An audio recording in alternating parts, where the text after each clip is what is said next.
informés. Suivez l'émission Sondons les Écritures sur Télé Boulamatadi et sur la radio Boulamatadi FM 90.2 chaque dimanche à partir de 19h juste. La rediffusion, c'est chaque lundi à partir de 16h juste.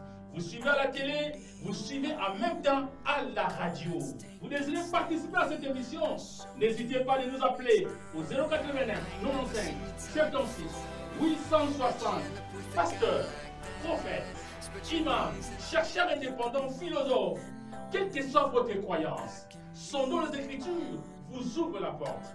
La seule émission de débat à Matadi, la seule émission de profondeur, l'émission de connaissances, l'émission de la vérité. Sondons les Écritures, c'est chaque dimanche à partir des 19h juste.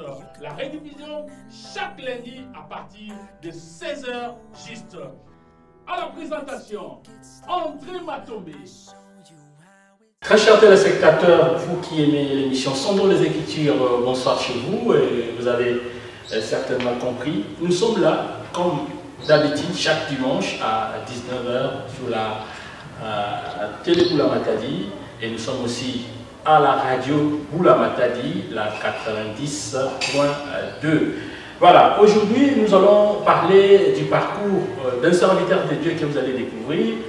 Mais aussi, on va faire allusion à l'actualité. Comme vous le savez, ça brille sur la toile. On va parler sur le salut, mais aussi sur la dédicace du temple. Pour en parler, nous avons invité pour vous l'homme de Dieu qui est à côté de nous. C'est l'apôtre Israël Kaboué. Salut, apôtre. Bonjour. Voilà, je crois que, chers téléspectateurs, vous découvririez à Zanani, à Salaranini, et Moussala Nzambi à Bandamokan, c'est vraiment important. Tout découvrir pour nous, c'est pour la première fois que nous avons et au fond de la mato, vous êtes tellement attentif et que vous pouvez s'appeler numéro la mission pour que vous puissiez réagir par rapport à la déclaration et à Moussala. Les amis, vous devez bien vous découvrir, c'est vrai, vous êtes l'apôtre Israël Kaboué, certainement vous avez commencé quelque part. Et comment est-ce que vous avez commencé cette grande œuvre de Dieu? Merci pour la question. Je crois que mon parcours il est assez émaillé, d'autant plus que nous n'avons pas commencé directement chez les protestants. J'étais destiné à devenir prêtre catholique. Parce que j'ai fait le petit séminaire de Kaboué, et puis le grand séminaire philosophique de Kaboué, et puis... Votre nom c'est Kaboué, vous avez fait les semaines de Kaboué, oui. Y a-t-il un mystère là-bas? Bon, c'est un mystère que Dieu seul peut dénouer. Oui. Je crois que, est-ce que c'est une coïncidence heureuse? Est-ce que je crois que c'est dans la destinée même. Dieu avait voulu que je passe par là. Okay. Oui, vous savez, les grands séminaires de Kaboué, c'est là où sont passés les grands noms comme les Kassaboubou, C'est dans la province du Kassai central. Les monseigneurs, les évêques comme Cardinal Manuta et les autres, tous les anciens évêques sont passés par là, dans ce grand séminaire-là. Moi, j'ai fait la philosophie. Et puis après, je suis allé, après les 3 ans de philosophie, je suis allé faire 4 ans de théologie au grand séminaire de théologie comme de Malolé à Kananga toujours, d'où nous sommes sortis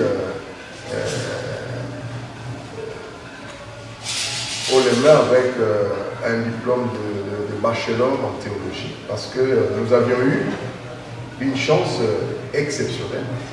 Parce que notre année, lorsque on arrivait, en principe, quand on arrivait au grand séminaire, après 3 ans de philosophie, on faisait 3 ans de théologie pour devenir prêtre. Mais nous, à notre arrivée en 3e de théologie, après la 3e, les évêques du Zaïre avaient décidé de mettre une 4e année, que nous avions voulu au départ, mais nous étions contraints de faire la 4e année, mais où on n'avait presque rien, parce que tout le programme était déjà terminé. malheureusement ou heureusement pour nous, les évêques avaient vu qu'on n'était pas tellement content de cette année. Parce que le programme pratiquement était terminé, on commençait à nous utiliser plus dans les paroisses, et puis après, pour calmer un peu les esprits qui étaient surchauffés, les évêques avaient décidé qu'au seuil de la 4e année de théologie, on allait organiser, parce que les prêtres terminaient, ils avaient la matière, mais ils n'avaient pas de diplôme universitaire.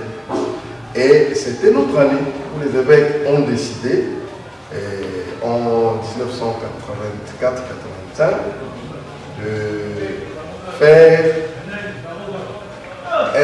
d'organiser un jury de suppléance de théologie qui était organisé par l'Université de Rome et les facultés catholiques de Kinshasa qui sont aujourd'hui l'Université catholique de Kinshasa, du Congo. Alors ils ont organisé ce bachelor et heureusement, à la fin, j'ai eu la chance d'être le lauréat. Donc j'étais parmi on était plus ou moins 80, 78, 80 AB finalistes, mais j'étais sorti lauréat. Nous étions 3 en première session, nous sommes sortis et c'est comme ça que j'ai eu l'ouverture pour aller continuer à l'université catholique, parce que les évêques avaient jugé mieux que ceux qui avaient terminé pouvaient aller là-bas. Alors, par la suite, j'ai eu un peu de petits pépins avec mon évêque, Monseigneur Bakole. Ça n'a pas marché et j'ai dû quitter le diocèse. Je suis allé évoluer à l'étranger, au Cameroun, avec le savant camerounais Angelbert Mbeng, le Tridoc, là. J'ai travaillé avec lui, il m'avait invité chez lui, j'ai travaillé avec lui pendant 3 ans. Et après, j'ai demandé à mon évêque une lettre d'excardination, tout ça, il n'a pas accepté. Malheureusement, je me suis décidé de j'ai continué mes études à l'Université catholique et j'ai dû reprendre encore un graduat unique en philosophie. Et j'ai dû continuer. L'Université catholique de Kinshasa. Du Congo. Du Congo. En ce moment-là, c'était encore les facultés catholiques de Kinshasa. Actuellement, c'est l'Université catholique de Kinshasa et du Congo plutôt. Alors, après, j'ai dû continuer avec la philosophie. J'ai poussé jusqu'au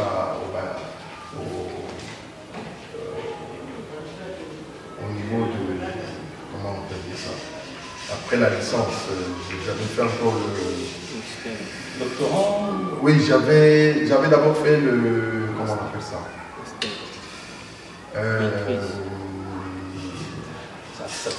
bon, ça viendra. J'ai dû faire encore une année et c'est alors que nous avons commencé le doctorat. C'est à ce moment-là, c'était une année. Et aujourd'hui, j'ai quitté pratiquement l'Église catholique. Alors, quelles sont les raisons qui ont fait que vous puissiez quitter l'Église catholique pour que vous puissiez vous retrouver chez les protestants? Effectivement, c'est le bas, là où le bas avait blessé entre moi et mon évêque, ça n'allait pas. L'évêque, je lui avais demandé d'aller évoluer ailleurs, parce que pour aller ailleurs, au niveau où j'étais déjà, il fallait une lettre d'excardination. Il ne m'a jamais apporté. Alors, je suis allé travailler au Cameroun, là, comme un rebelle. Et par après, il fallait que je continue tout ça, mais ma conscience... Mais vous étiez déjà devenu prêtre? Non, j'étais au niveau du diaconat. Ok. Alors, votre conscience, ce n'était pas, vous n'étiez pas du tout d'accord avec votre évêque qui n'avait pas... Qui n'a pas voulu me libérer pour que je puisse aller ailleurs, parce que chez nous, ça n'allait pas avec lui, au Kassaï. Alors j'avais préféré aller travailler avec le père Angelbert Mbeng qui m'avait invité au Cameroun, parce que mon travail de mémoire de théologie, je parlais de l'africanisation de la parole de l'évangile. Et lui, il avait créé une congrégation à l'africaine. Et il avait lu travail au niveau, parce qu'il venait aussi comme professeur aux facultés catholiques. C'est là où il avait découvert, il m'a invité, et puis je suis allé, il m'a laissé tous les titres de voyage, je l'ai rejoint, et on a commencé à travailler avec lui. Et il m'a initié beaucoup pour mon travail de fin d'études, parce que j'ai fait l'option philosophie, mais option égyptologie. Donc j'ai fait plus de recherches en égyptologie, grâce au père jésuite Engelbert Vert qui a travaillé avec moi. Vous êtes le pasteur Israël Kaboué, le responsable de l'INIAT, ministère d'intercession apostolique pour la délivrance. Est-ce que vous pouvez nous expliquer un peu, c'est vrai, vous avez abandonné l'Église catholique, mais qui vous a prêché pour que vous entrez dans le monde protestant? Non, je n'ai pas été prêché comme tel, je n'ai pas été prêché. Parce que lorsque je suis parti de Kinshasa, après mes études, je me suis dit, bon, je vais entreprendre quelques projets, parce que j'aime beaucoup les champs, les projets du développement, tout ça, avec l'agriculture, l'élevage. Je me suis dit, bon, je vais essayer de faire quelque chose dans le Bas-Congo, en ce moment-là. Je suis venu dans le Bas-Congo. Je me suis installé à Kenge, dans le village. Là-bas, dans ce village-là, j'ai installé un petit centre d'encadrement. J'ai encadré les jeunes gens, les mamans, les papas en alphabétisation, les jeunes gens qui se préparaient au diplôme. Donc pratiquement les premiers diplômes de Kenge là-bas, de l'école catholique de Kenge, je ne sais pas comment on appelle ça, c'est à Kenge là-bas, l'école catholique. Le premier diplôme c'était moi. Je les avais encadrés et vraiment le Seigneur avait fait grâce. J'ai fait pratiquement 3 ans avec eux et j'avais des diplômes. Et c'est alors que pendant que j'étais là, il y a l'un de mes amis que j'avais encadré, le commandant de la place, le commandant de Masuka, que j'avais encadré en français. Et il n'avait rien à me donner, il s'est gêné, il m'a dit, mais est-ce que le péage ne vous intéresse pas? Moi je dis, le péage, c'est une boîte où il faut aller en décoya, tout ça, on a bouqué des coups dans l'olengini. Alors c'est comme ça qu'il est allé voir le CP, il était là-bas le CP Clément, il m'a intéressé. Malheureusement, il est allé trop vite parce qu'il est allé voir mon frère, il a des gros diplômes, il est agrégé en philosophie, il est en théologie, tout ça, ça l'a dérangé. Vous voyez, quand vous allez dire à un responsable, il se regarde, il se dit peut-être si ce monsieur est arrivé ici, et les blancs ici les découvraient. Alors, quand je suis allé, il m'a présenté, il m'a dit qu'il n'y avait plus rien comme travail que les toilettes et le balayage. J'ai dit, les toilettes et le balayage. J'ai regardé un peu mon bagage, j'ai regardé un peu mon niveau, et j'ai dit, bon, je vais vous répondre. Quand je suis allé, je suis entré en prière, et la nuit, le Seigneur me parlait pour me dire, mon salaire n'avait rien à voir. Moi, je me réveille, je dis, mais Seigneur, donnez-moi autre chose. Pas quand même le balayage et les toilettes, le nettoyage des toilettes. Et quand je suis allé le matin, je lui ai dit, bon, je prends l'offre. C'est combien? Il m'a dit $50. Est-ce que je travaille toute la journée? Non. Vous venez vers 4 h 5 h et 8 h, vous pouvez partir. Moi, je prends l'offre. C'est comme ça que je suis entré au péage. Et en entrant au péage, j'ai évolué. J'ai fait 2 ans en balayant au péage de Kenge. 2 ans. 2 ans, il n'y avait pas encore tout ce que vous voyez comme structure là. C'était un petit conteneur avec un petit bureau à côté. J'étais là, c'était moi qui balayais jusqu'au manguier, là, jusqu'à là, c'est tout le marché aujourd'hui. Le parking là, j'ai travaillé comme un petit fou. Et malgré vos diplômes. Malgré mes diplômes. Bon, comme vous voyez, ailleurs, nous avons eu à faire des travaux aussi plus simples que ça. Alors, je me suis dit, mais à la fin du mois, j'ai quand même 50 $ pour m'acheter des provisions, des choses comme ça. C'est comme ça que j'avais pris l'offre. Comme ça, on ne me prenait pas toute la journée. Je venais vers 5h, 8h, j'ai déjà terminé le travail, je pars. Je termine le balai, les toilettes, je mets de l'eau, tout, j'arrange tout, je pars. Alors, 2 ans après, il y a eu des changements, ces Chinois sont venus et on a travaillé, on a eu un statut. Ils ont signé un contrat et en signant ce contrat, il fallait qu'on retienne, nous étions 2 ATT, des agents de tout travail. Ils balayaient là-bas. Alors, avec mon ami Tiba, le nouveau chef de poste qui était là, m'avait désigné moi pour être engagé parce qu'il y avait une place alors que nous étions 2. Malheureusement, les gens de Kenya ont très mal digéré ça. Et bon, ils ici là, il va placer un type, tout ça. J'ai dit au chef, donnez cette place à un type. Non, c'est toi, oui. J'ai dit, chef, je suis allé jusqu'à notre coordination, à Matadi. J'ai demandé, on a arrivé mon nom, on a arrivé le nom d'un type. J'ai dit, donnez-moi seulement le papier. J'ai fait un recours. Et c'est là où j'ai utilisé mon intelligence. J'ai utilisé mon intelligence en montrant à la société que il m'avait utilisé abusivement, conformément au code du travail. Il disait en ce moment-là qu'après 3 mois, vous devez obligatoirement engager la personne. Mais moi, j'ai fait 24 mois, jour pour jour. Alors, le chef du personnel qui était là a vu, il a dit au Chinois, faites attention avec ce monsieur. Parce que, vous voyez, il a copié le ministre du Travail, l'inspecteur, le professeur de travail, tout ça. Si ces gens se saisissent du dossier, nous risquons de l'engager normalement et puis à un grade supérieur.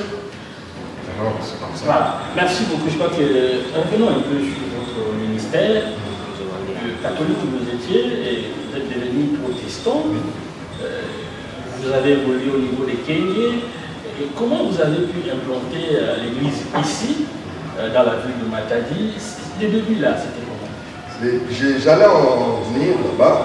Le début était que lorsque j'étais engagé au péage, on m'avait envoyé directement à Local. J'étais engagé directement comme garde-barrière à Local. Je devais faire 3 mois d'essai, mais le Seigneur m'a fait grâce, je n'ai fait que 1 mois et 2 semaines pour m'engager. Et à Local, j'ai fait encore 6 mois après les 3 mois d'essai. J'ai demandé la mutation, je suis revenu à Kenya. Quelque temps après, 6 mois après, il y avait encore un mouvement pour l'élévation. J'ai été élevé comme guichetier, mais je devais retourner, il y avait une place seulement à Local. Je suis encore rentré à Local. Et c'est là où je me suis installé pendant 5 ans. Et pendant ces 5 ans, c'est là où j'allais chaque fois à la bord de Local. J'avais prié là-bas chaque fois. Et en priant, le Seigneur me disait toujours, tu dois travailler, tu dois travailler, tu dois travailler, tu dois travailler. J'étais choisi, il me rappelait chaque fois. Et voilà pourquoi j'ai commencé le ministère à partir de Local. En quelle année? Et c'était en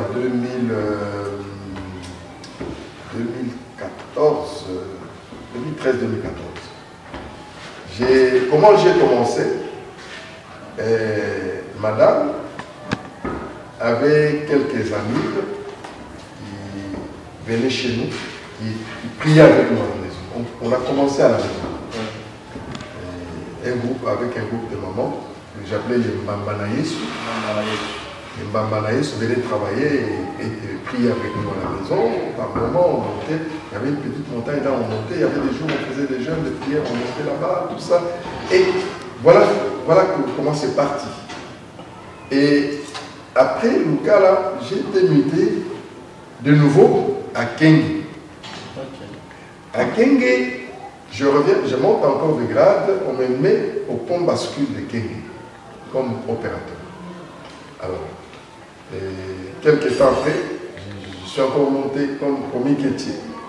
Quelques temps après, on me remonte encore comme contrôleur, on me retourne maintenant au service du péage. Parce que j'étais au paysage, je retourne encore au péage. Alors, c'est alors que je faisais chaque fois, la famille était restée à Luka. Je venais, je travaillais, je revenais. Alors, madame a dit non, il y a trop de risques. Chaque fois, je revenais, surtout quand j'avais fait l'accident. Quand j'avais fait l'accident, madame avait dit voilà, c'est ce que je vous avais dit. Oui, il avait fait, il avait une grosse moto là. Il m'aidait à me déplacer de Luka là, une très grosse moto. Luka là, Kenge, Luka. Alors, ils ont décidé de revenir, de venir tous à Matadi. Et nous avions une petite parcelle qu'on avait achetée à Pozo, abandonnée, tout ça. J'ai dit, bon, on va valoriser ça. J'avais une petite maison qui était là-bas. J'ai dit, bon, moi je reste là-bas. Vous restez là-bas parce que j'avais déjà terminé ma résidence comme telle, jusqu'aujourd'hui, c'est à Luka. Mais ils ont préféré quitter tout pour venir me rejoindre dans ce chantier. Et on est resté dans ce chantier.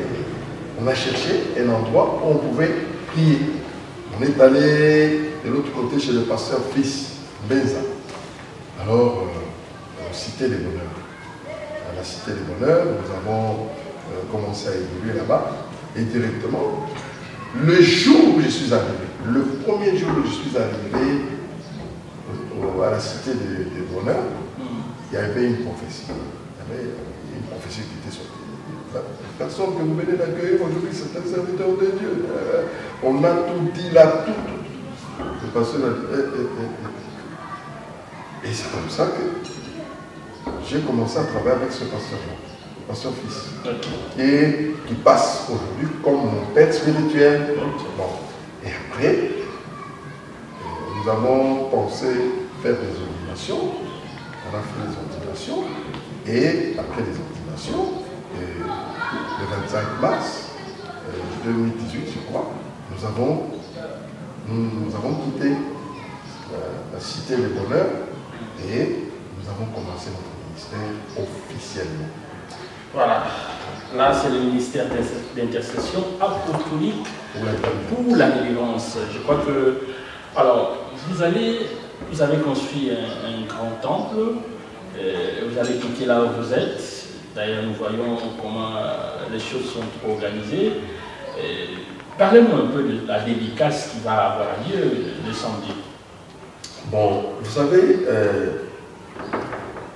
bibliquement parlant, même pastoralement parlant, je crois que lorsque Salomon avait eu cette grâce de construire une maison pour l'Éternel, il avait organisé ce qu'on avait appelé la fête de la dédicace. La dédicace comme telle, c'était le jour où Salomon avait dédié l'œuvre qu'il avait réalisée pour le Seigneur au Seigneur. Et c'est ce que nous allons faire. Le Seigneur nous avait demandé, parce que je n'avais pas pensé par moi-même directement construire. Qu'est-ce qui s'était passé? J'étais invité, après notre ordination, j'étais invité à prêcher dans une campagne à Louise, après le péage. Et je suis allé, j'ai prêché, je suis rentré au service. Le matin, parce que ces gens-là venaient de Kinshasa. Les gens c'est le ministère de Mera. Ils étaient pendant la prière du matin, une prophétie. J'avais enregistré ça pour moi quand je suis arrivé, on m'a dit, écoutez la prophétie. Le Seigneur me demandait, parce que l'on a dit, mon serviteur Israël, c'est lui qui a prêché hier, dites-lui de construire pour moi. S'il ne le fait pas, je vais le tuer.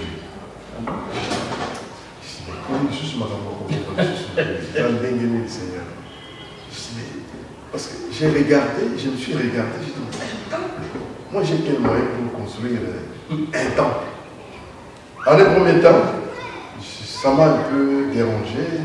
J'ai dit, mais bon, je suis entré en prière, demander au Seigneur, mais qu'est-ce que je suis? j'ai quel moyen pour construire ce temple que vous m'avez demandé de construire? Le Seigneur a dit, tu vas le faire. J'ai donné la vision, je t'ai donné aussi la provision. Voilà, c'est comme ça que cette idée est restée en moi. Lorsque nous avons commencé, nous sommes entrés en prière. Et j'ai demandé au Seigneur, j'ai dit, toi tu as dit qu'on puisse construire. Mais où est-ce que nous allons construire?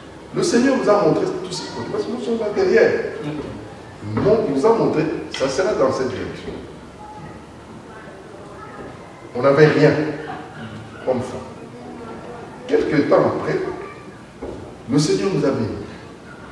Nous avons eu un fonds qui nous a permis d'acheter ce terrain. Okay. Nous avons acheté le terrain. J'avais d'abord réservé un terrain juste à côté là, à 2 parcelles d'ici. J'arrive avec l'argent chez le papa. Père Double, j'ai dit, mais j'ai amené l'argent pour mon terrain. Oh, papa, on t'a côté là-haut, avant-hier, tout ça. Les gens ont dit, non, c'est pas pour nous. Nous sommes remontés. En remontant, nous avons contourné, nous avons trouvé un commissionnaire qui est revenu avec nous, là où nous étions. Moi, je dis, non, là, on a déjà vendu. Non, mais il y a trop intérêt ici. On arrive, on n'a même pas fait 5 minutes, on s'est entendu. Avec le propriétaire. Avec le propriétaire.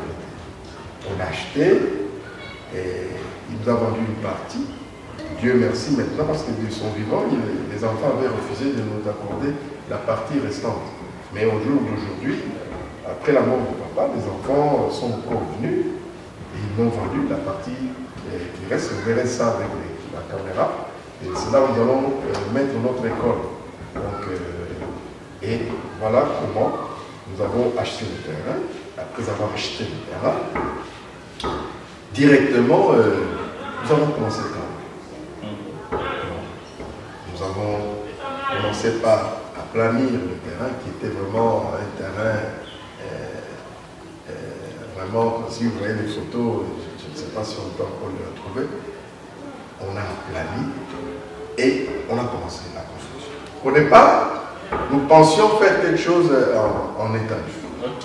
C'est comme ça qu'on a mis des pylônes vraiment bien armés. Et arrivé au niveau de la toiture, de la ceinture, j'ai regardé les moyens, j'ai dit que ça va me prendre encore beaucoup plus de temps. J'ai réuni un peu les gens, vous voyez, nous n'avons pas assez de moyens. Est-ce qu'il n'y a pas moyen? C'est mieux qu'on mette d'abord la toiture. C'est comme ça qu'on met la toiture. On a mis cette toiture. On a dit peut-être quand le Seigneur nous donnera un peu plus de moyens, on pourra continuer en hauteur. Donc, voilà.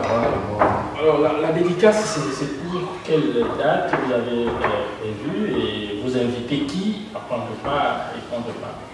La dédicace est prévue normalement pour le samedi 22 octobre 2022 ici, en 2 semaines pratiquement,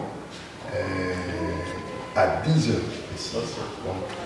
Et nous comptons inviter à la dédicace des autorités politico-administratives de la province, en l'occurrence le gouverneur, le vice-gouverneur et quelques ministres, les honorables et députés, les serviteurs de Dieu, les évêques, les bishops, les pasteurs et tout le peuple de Dieu de Matadi. On a quand même ciblé, je ne peux pas inviter tout le monde, et on a ciblé quand même des gens parmi le peuple de Dieu, parmi les serviteurs de Dieu, qu'on peut inviter pour rehausser de leur présence cette cérémonie. Voilà, merci beaucoup. Je rappelle à nos téléspectateurs et pourquoi pas à nos auditeurs, nous recevons l'apôtre Israël Kaboué, il est le pasteur responsable de MIAD, MIAD2, qui est le ministère d'intercession apostolique pour la délivrance. La dédicace aura lieu le samedi, donc le 22 octobre. C'est samedi, hein? Oui. Le 22 octobre à 10h. Donc nous serons là. Le samedi prochain, nous sommes déjà invités, et vous qui nous suivez, et si vous voulez participer, venez, on ne chasse personne à l'église.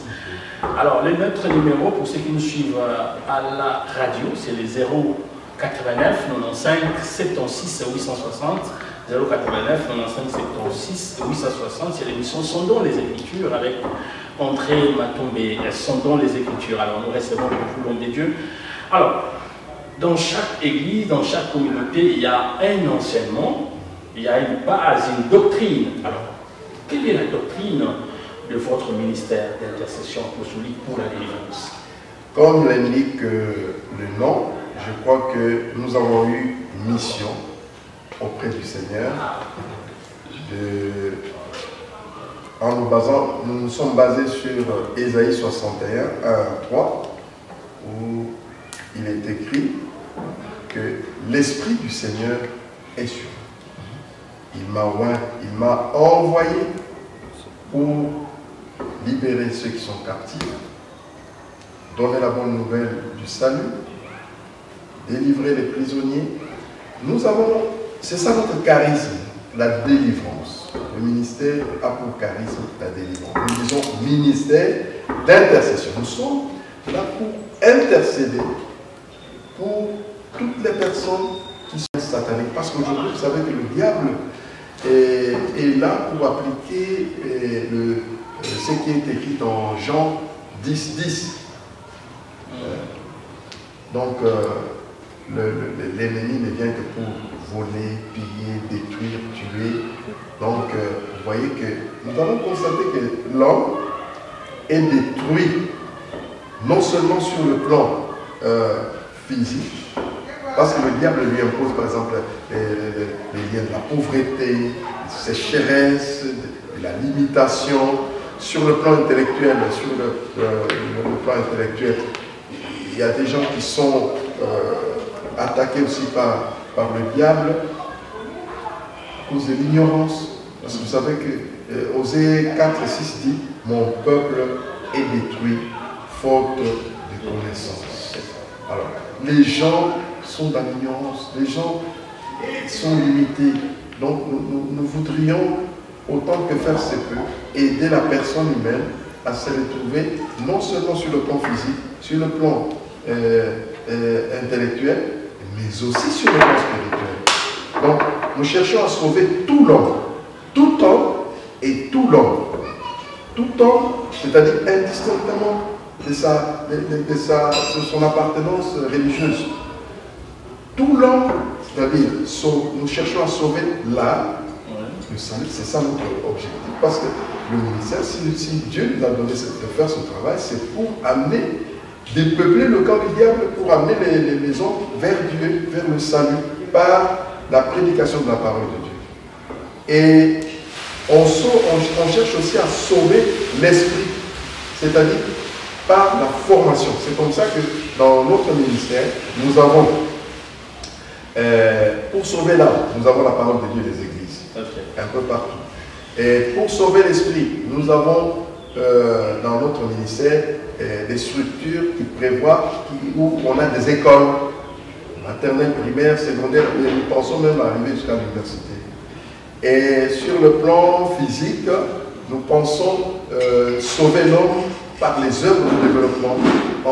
Parce que nous avons des champs un peu partout, nous avons des projets de champs qui sont déjà en pleine réalisation.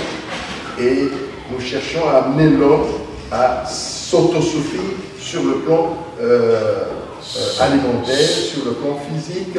Et nous avons aussi érigé comment on appelle ça, des hôpitaux, des cliniques. Nous avons une clinique à Lucas. Nous cherchons maintenant que les gens de bonne volonté puissent nous aider à équiper.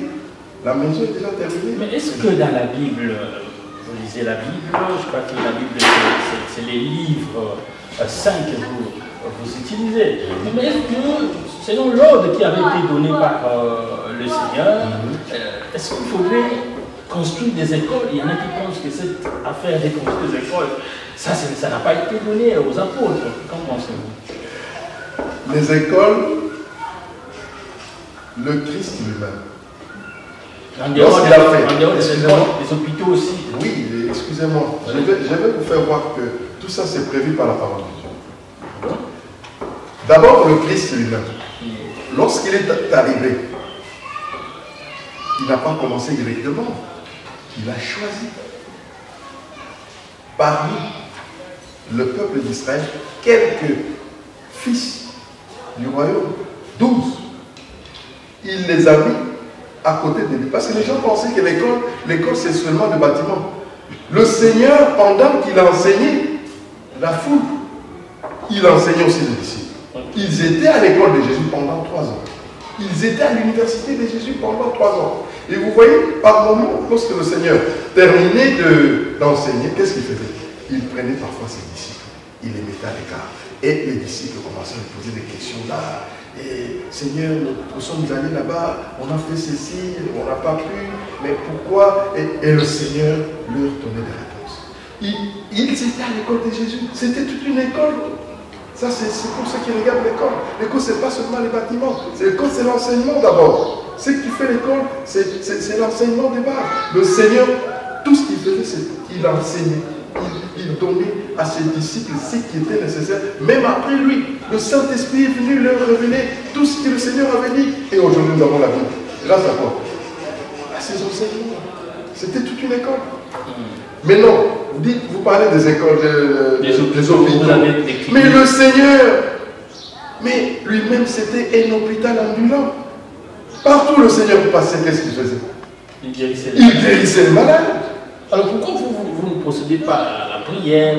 Nous le faisons aussi. Je vous ai dit que sur le plan spirituel, nous cherchons la délivrance des âmes qui sont captives, des liens de sorcellerie, des liens de maladies, de tout ça, nous faisons, ça c'est la troisième branche, je veux dire.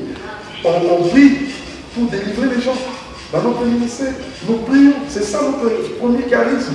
Prier pour la délivrance des âmes, prier pour la délivrance des corps, prier pour la délivrance de tous ces esprits-là qui sont captifs. C'est ça.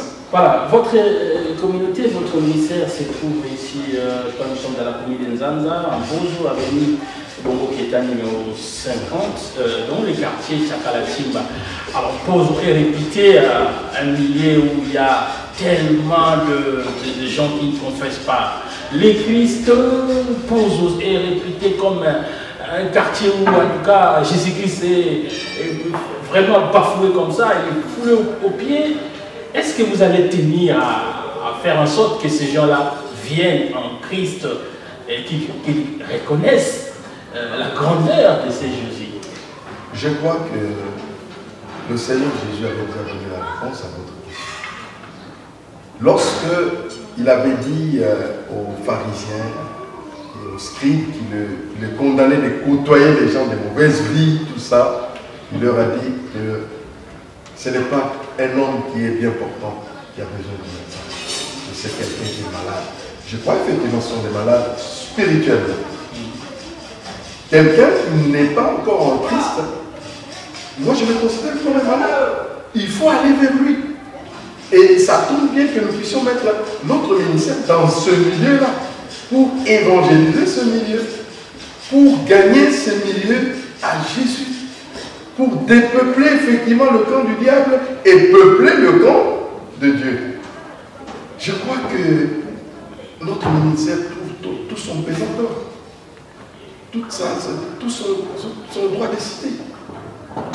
Et je crois que c'est même mieux indiqué qu'on soit là pour aller vers eux. Parce que vous voyez maintenant, c'est plein des églises qui ne confessent pas Jésus.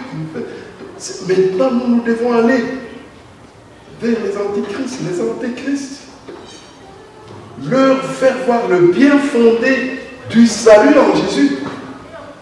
Parce qu'il avait dit, nul ne peut aller au Père s'il ne passe par nous. Nous devons leur faire voir ça, qu'ils sont en train de faire une fausse route et qu'il est encore temps, avant que la sonnette, le clairon ne sonne.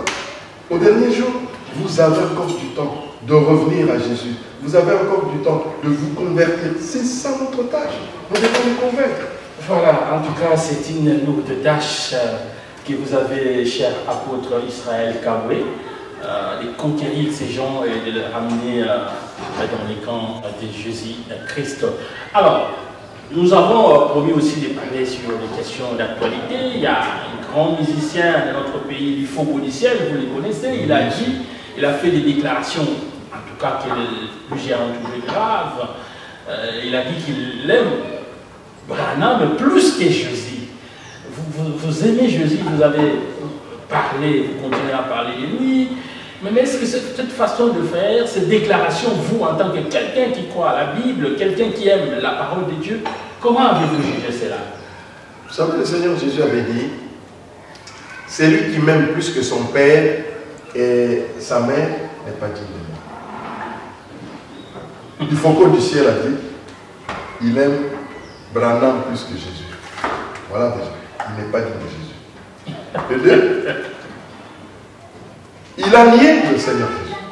Et le Seigneur avait dit, c'est lui qui me niera devant les hommes, moi aussi, je le nierai devant mon Père.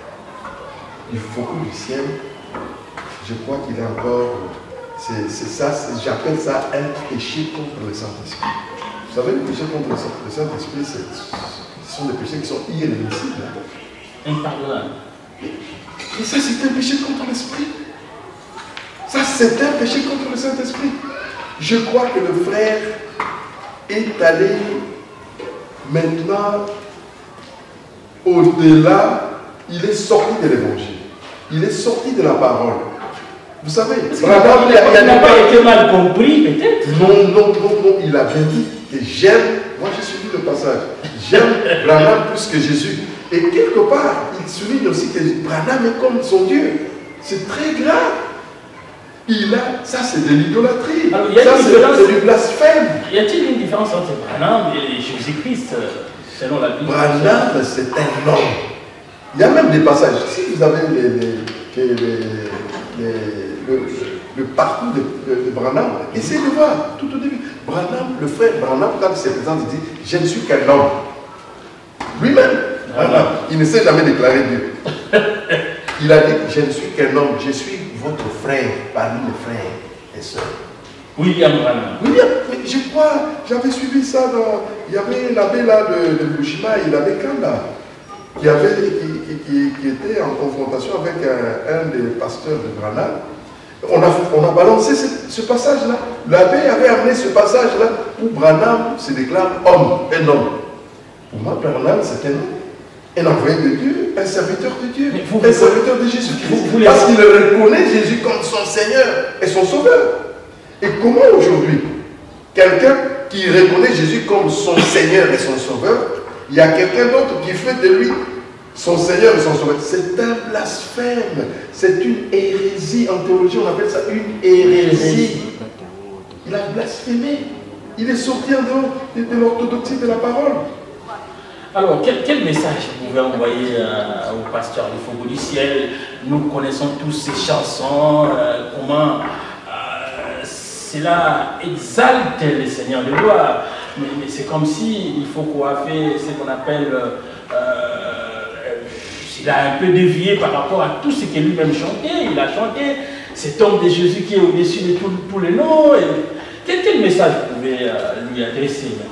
Je crois qu'il n'est pas tard, mon frère du Foucault du ciel. Il n'est pas tard que tu reviennes à Jésus. Jésus a les bras tendus. Jésus avait même pardonné à ses bourreaux sur la croix. Figurez-vous, mon frère du Foucault du ciel, que Jésus a fait, la première personne qui est entrée au paradis avec Jésus, c'était un malfaiteur. Celui qui était à sa droite. Ce n'est pas tard. Réponds-toi. Fais une repentance sincère devant la télévision, mon frère. Tu ne dois pas le faire en catimini. Devant la télévision, devant tout le peuple de Dieu. Demande pardon à Jésus. Demande pardon à Dieu le Père. Demande pardon au peuple de Dieu, à l'Église. Parce que non seulement tu as offensé, quand tu as offensé Jésus, tu as aussi offensé son épouse qui est l'Église. Et ce message a contribué à faire tomber les plus faibles. C'est très grave ce qu'ils ont fait. Répentez-vous, revenez sur vos paroles, retournez à la saine doctrine et Jésus est capable de vous accepter et de vous pardonner. Mais il y en a aussi qui ont fait de Kimbangu leur sauveur, leur Dieu. Vous pouvez aussi annoncer, adresser un message à toutes ces personnes. Je crois que Kimbangu, là où il est en train de se retourner 3 fois dans sa tombe. Et je crois que Kimbangu régnera tous ceux qui ont fait de lui un Dieu. Kimbangu, c'est un serviteur de Dieu. Un grand serviteur de Dieu. Kimbangu. C'était un homme qui prêchait Jésus. C'était un homme qui guérissait les malades par le nom puissant de Jésus. Et comment on peut faire de ce monsieur-là un chrétien comme Kimbangu, on fait de lui un Dieu. Je crois que un jour, son fils, comment il s'appelle, Simon Kyanga, et les gens, son petit-fils, les gens s'agenouillaient pour vouloir faire de Dieu. Il a dit non, non, non, moi je ne suis pas un Dieu. Ça j'ai entendu. Il dit, je ne suis pas Dieu. Priez Dieu le Père. Nous allons prier Dieu le Père. Nous allons prier. Je ne sais pas si vous avez jamais entendu Kimbangu Kyanga s'est déclaré Dieu. C'est jamais déclaré. Voilà, merci beaucoup, merci en tout cas pour ces lumières. Je crois que de temps en temps, vous allez, à travers cette émission Sondons les Écritures, éclairer les âmes. Prochainement, on va vous recevoir en direct. Comme ça, les gens auront le temps de poser leurs questions en direct de la télévision, pourquoi pas de notre radio Boula Matadi. Alors, le grand programme, c'est samedi. Le samedi en 8. Le samedi en 8, pas ce samedi, le samedi en 8, voilà. Alors, au matin, on pose au couteau,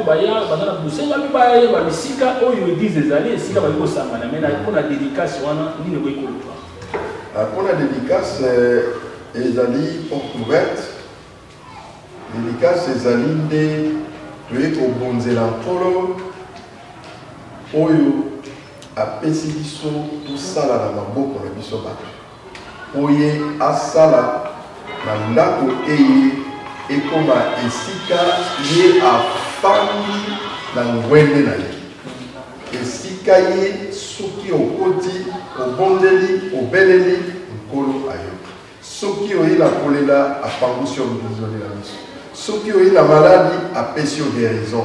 Soki oye la pauvreté apesi richesse. Soki oye na mikakatano pe ba lien ya diable à Katibalien à délivrer. Je crois que la porte est ouverte. Samedi, nous allons dans Pozo, la venue de Bogoketa numéro 50, et église d'Abisso à partir à Pont, ils ont mon facilement, on y a mon aîné, et côté à côté à Socitrans, côté à Ngamwana Nyonso, Ngamouyaga, Bango Nyonso, tous avez la visibilité, tous avez les 6 cas, nous sommes là, Oyo Nyonso, Bandeko Basi Pemibal, Bazalaki Koye Bisabiso Tam, ah papa, tout ça c'est la caca, tout ça c'est la caca. Tangu Ifoué. Voilà, il est temps. Il est temps, samedi 22 octobre, à 10h, début, il y a culte, il y a dédicace, il y a temple, Miad El Sabaoth. Miad El Sabaoth. Voilà, chers amis, je crois que le message est passé. Ici, Nabakonzi, responsable de Kutana et samedi, le 22 octobre 2022, dans Pozo. Les gens n'ont pas ça vous rater. Je crois qu'il va expliquer un peu déjà sur le Touni, en tout cas. Oya Awa très facilement. En 30 secondes, aussi Sanabiso, je crois que l'émission Sondons les Écritures porte un amour que vous avez toujours au fond de pas dans Thomas. Le message nous veut couper ça va du coup, il va espoir essayer l'ombre. Moi, il va beaucoup aussi cette émission. Je crois que nul n'a le droit de désespérer. Tant que Kolo Azaliko Pesayo souffle de vie, il y a encore à espérer, il y a encore à croire, parce qu'il est écrit que si tu crois, tu verras la gloire. C'est tout ce que je veux dire. Le numéro de contact 089 512 53 58. 089 512 53 58. Je crois que vous avez aimé les déclarations de l'homme de Dieu. On a vu une discussion dans Zéla, tu as mis apôtre Israël Kaboué, Azali, les responsables et amiables du ministère d'intercession apostolique pour la délivrance des hommes en Pozo. Alors, il y a mon avenue Bongo Kita numéro 50 dans le quartier Tchakalatimba. Vraiment, il y a un fleuve, il y a une rivière, il y a un Pozo. Et c'est un endroit très bien. On a vu que ici, il y a une adresse, il y a un Pesani, où il y a facilement. Mais ils sont tous la dédicace à l'Assemblée, tout biso pe babengi to kozala wana ekozala malamu koleka kini ya nzambe na mabota na bino obengi ntoma na 089 512 53 58 089 512 53 58 bengaye soki vraiment osepeli et soki ozala na musika oya koyoka pe maloba ya nzambe surtout na bayi bafandi na Pozo. Merci na réalisateur Nangai, où a travaillé avec Nangai, Josué Umba, merci na Charlie Lubasi, qui a nzambe. Ciao.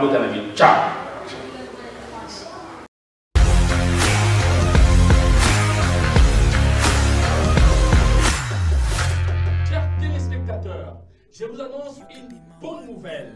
Désormais, suivez l'émission Sondons les Écritures sur Télé Boulamatadi et sur la radio Boulamatadi FM 90.2 chaque dimanche.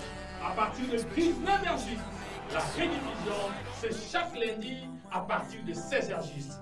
Vous suivez à la télé, vous suivez en même temps à la radio. Vous désirez participer à cette émission? N'hésitez pas à nous appeler au 089 95 76 860. Pasteur, prophète, imam, chercheur indépendant, philosophe, quelle que soit votre croyance, sondons les Écritures vous ouvre la porte.